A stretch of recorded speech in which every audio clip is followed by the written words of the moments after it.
sida aan ku soo sheegnay barnaamijyadeennii hore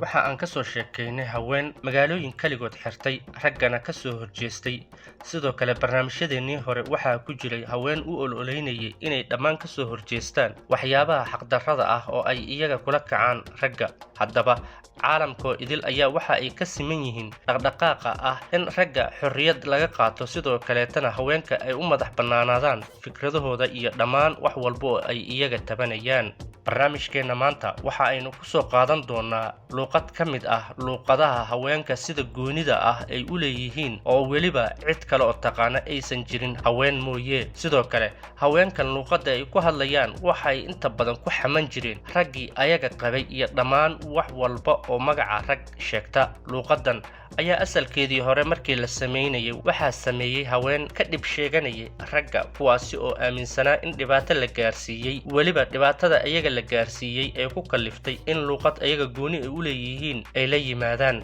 tani ayaa waxa ay daba socotay kadib markii dhowr haween ah oo dhibaatooyin loo geystay ay isu tageen iyagoo la yimaaday fikirka ah in luuqad ay ku xaman karaan ragga la yimaadaan sidoo kaleetana ay noqdaan kuwa u madax bannaan wax walba oo fikir ah oo markaasi iyaga ay sheeganayaan kuna horsheegi kara ragga ayagoo aanan la fahmaynin luuqadda marka hore waxaa bilaabay dad yar laakiin markii dambe waxa ay ku faaftay gobollo badan oo dalka Shiinaha ah barnaamijkeenna maanta qayb ka mid ah waxa aan ka soo xiganay qoraal ay daabacday laanta BBC-da ee afka Soomaaliga daawade haddii aad muuqaalada taariikhda ah ka hesho fadlan like saar mahadsanid dalka Shiinaha waxaa jira luuqad la yiraahdo Nushu oo ah mid sir ah una gaar ah haweenka degan halkaasi waxaa markii ugu horeysay laga soo tabiyay gobolka koonfur bari ku yaala ee Hunan ee dalkaasi Shiinaha gobolku waa dhul buuraley ah oo ay maraan wabiyo fara badan inta badanna dadka ku nool ay yihiin beeraley luuqadan ayaa ah mid laga ogaaday guud ahaan dunida oo ay haweenka dalkaasi ku wada sheekaystaan Nushu waxa ay haweenka isku gudbiyaan qaab qoraal ah oo weliba iyagu ay qorayaan luuqadda Nushu oo u gaarka ah haweenka Shiinaha waxa ay soo ifbaxday qarnigii 19aad waxaana looga hadli jiray degmada Jiangyong ee ka tirsan gobolka Hunan markeedii hore waxa ku hadli jiray haweenka ka tirsan qoomiyadaha kala ah Han, Miao iyo Miao oo ka tirsan dadweynaha Shiinaha qubaro gaar ah ayaa waxa ay rumaysan yihiin in luuqadani sirta ah ay haweenka ku sheekaysan jireen xilligii maamulkii Song ee ka jiray dalka Shiinaha sanadyadii u dhaxeeyay 960 ilaa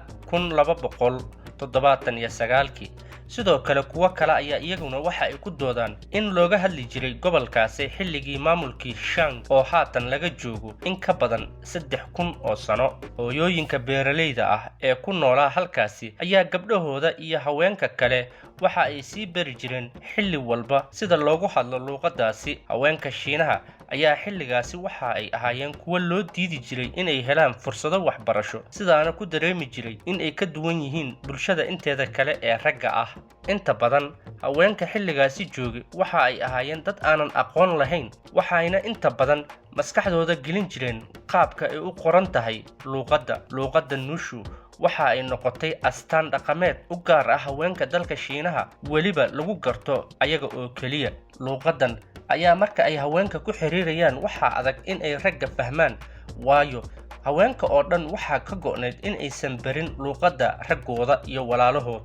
sidoo kale haweenka waxa ay wacad ku mareen wax walba oo dhaca in luuqadaasi aysan u gudbinin ragga si aanan loo fahmin mar wax laga weydiiyay haween ku nool dalka Shiinaha sababta arrinkaasi ay ku dhacday ayaa waxa ay ku sheegeen in haweenka xilligaasi joogay ay ahaayeen kuwa dhibaataysan sidaas darteedna aysan rabin in ay la wadaagaan wax xiriir ah oo ku saabsan luuqadaasi ragga waayo waxa ay sheegeen haddii ay bartaan raggu luuqadaasi marka ayaga la xamanaya in ay fahmayaan sidaas darteedna haweenka waxa ay wacad ku mareen in wax ka mid ah luuqadaasi aysan u gudbinaynin ragga taasina waa ay dhabowday oo waxa ay soo jiitamaysay qarniyaal oo weliba gacan ay isu gudbinaysay luuqadaasi iyadoo aysan ragga waxba ka aqoonin muddo kumanaan sano ah kadib maanta luuqadda dunida looga hadla ee haweenka kaliya ay leeyihiin waxaa la soo ogaaday sanadyadii 80aadkii sida ay sheegayso Xian oo ku nool magaalada Puai. Luuqadda Nushu waxaa si weyn looga hadli jiray 4 ilaa 18 tuulo oo ku yaala magaalada Puai ee gobolka Hunan. Khubaro daraasad ka samaysay luuqaddan ayaa soo arkay 3 qof oo si weyn luuqaddani habka loogu qoray yaqaano sanadyadii 80-maadkii. Waxa ayna ku noolaayeen magaalada Puai halkaasi oo udub dhaxaad u noqotay halka laga sameeyay daraasaadka.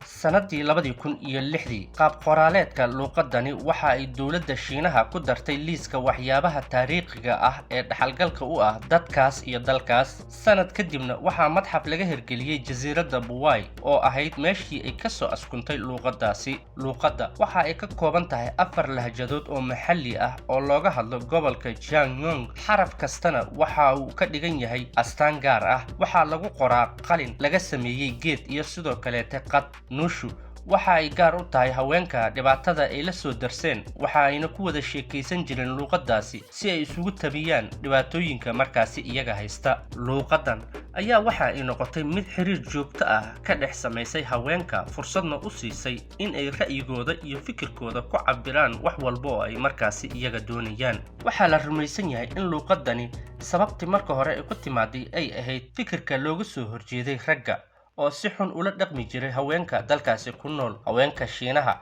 looma ogoleen inay si cad uga hadlaan dhibaatooyinka iyaga haysta. weliba waxaa taasi u sii dheeraa in wax tacliin ah aanan la bari jirin. waxa ayna luuqaddani ku cabiri jireen dareenkooda dhabta ah ee ka jira maskaxdooda iyo qalbigooda. markii la soo hindisay luuqaddani waxa ay ka caawisay haweenka si taxane ah inay uga hadli karaan dhibaatooyinka iyaga soo wajaha. sanadii 2000 magaalada Puai waxaa laga furay iskoolkii ugu horreeyay ee laga baranaya luuqadda Nushu, taasi oo ah luuqadda kaliya ee dalka Shiinaha ay ku hadli jireen haweenka. arrimaha guurka waxa ay ka mid ahaayeen waxyaabihii horseeday in luuqaddani ay soo ifbaxdo. tusaale ahaan, gabdhaha marka la guursado waxa ay tegi jireen guriga sayigooda cusub, waxa ayna dareemi jireen cidlo, taasi oo sababi jirtay in ay gabadha murugooto, ay weliba xasuusato reerihii iyo ehelkii ay ka soo tagtay. markaasi ayay adeegsan jireen haweenka inay ku gudbiyaan fikirkooda ah waxa ay dareemayaan iyo hilowgii ay u qabeen dadkii asxaabta ay ahaayeen iyo ehelkooda. sanad kasta waxaa tababar ku saabsan daraasadda luuqaddani bixiya madxafka ku yaala degmada Puai. dadka yaqaana waxa ay si faahfaahsan uga bixiyaan luuqaddani taariikhda ku saabsan sida ay ku timid iyo weliba habka ay u kala baxdo. daawadayaal, intaasi waxa aynu ku soo koobaynaa barnaamijkii aynu uga hadlaynay luuqadda Nushu oo ah luuqadda ay ku wada hadlaan haweenka dalka Shiinaha, weliba soo jirtay qarniyaal, taasi oo loo aasaasay in lagu xanto ragga dalkaasi. tani intaynu ku kulmayno barnaamijkan kiisa kale, waanigu inkaga tegaya. wassalaamu calaykum waraxmatullaahi wabarakaatuh.